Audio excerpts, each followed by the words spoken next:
বাংলাদেশের অর্থনীতি ও অবকাঠামোর পথে এক নতুন অধ্যায় রচনা হলো টোকিওতে। প্রায় 13,000 কোটি টাকার বাজেট সহায়তা নিয়ে এগিয়ে এলো জাপান।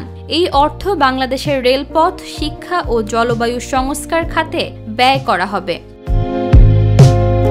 30 মে জাপানের প্রধানমন্ত্রী শিগেরু ইশিবার ও বাংলাদেশের অন্তর্বর্তীকালীন সরকারের প্রধান উপদেষ্টা অধ্যাপক ডক্টর মোহাম্মদ ইউনূসের মধ্যে এক উচ্চ পর্যায়ে দ্বিপাক্ষিক বৈঠকে এই সহায়তার ঘোষণা আসে।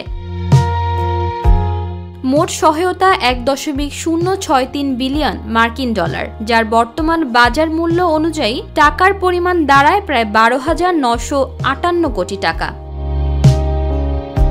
এই সহায়তায় খাতভিত্তিক বণ্টন হচ্ছে জয়দেবপুর থেকে ঈশ্বরদী পর্যন্ত রেলপথকে ডুয়েল গেজ ও ডাবল লাইনে রূপান্তরের জন্য প্রায় 7,836 কোটি টাকা বণ্টন হচ্ছে।